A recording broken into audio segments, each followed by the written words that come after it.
and girlfriend and they decide to have sex, and then the father gets angry and then puts him up for rape, then what happens? Well, if you're 16, you should girl know. is 15. No, you see, misuse That's of the age when you wait. Misuse of the law is one thing. I mean, there are a lot of women claiming rape after having a relationship under the new law. This is the same penalty that any 18-year-old faces. So I'm saying there's no difference today between the 16 and 18-year-olds, given the way society has changed.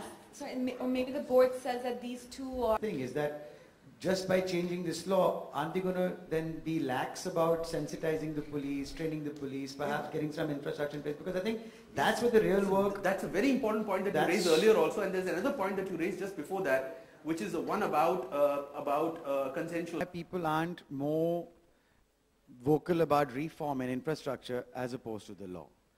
For me, really, I keep saying, I think the law is a shortcut.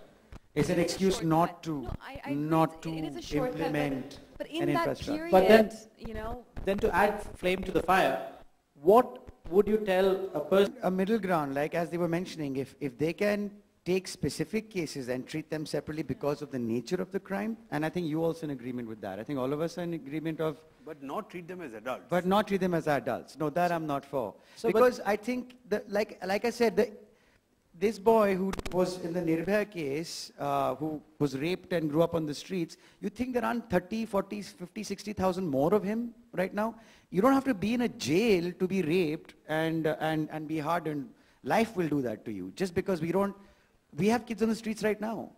And these could be possibly a future rapists. I'm not saying rape doesn't happen within higher societies. It does. And that's a different set of crime altogether. It's a different group of people altogether.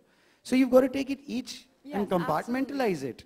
And one of the problems is that, you know, they grow up in such environments that they get hardened by the time they're 16, 17. But unfortunately, law is universal and we cannot Yeah, I'm not saying that. I'm saying there are various things. But I'm saying that one of the issues we do have is poverty, you know. It's a breeding ground for all sorts of criminals. Why are we not addressing that? Because everything is connected at the end of the day. Just by saying, okay, lower it from 18 to 16 isn't going to make it go away. That's my issue. My issue is that might be an excuse to not take care of everything else. Okay. That makes it criminal. I mean, you know, it all boils down to rule of law. If it is implemented, even the adults will be too scared to commit those crimes, yeah? But it's not. We're not supported by rule of law. So then what's going to stop the young 16-year-old from being scared? Why would he be when we don't take our judicial system seriously, when cases can go on for 10, 20 years, when corruption is an all-time high? What's going to stop them? Just a little change in the law, but the law can be abused all the time. But the right laws to be on the book. And then the Q&A from the media.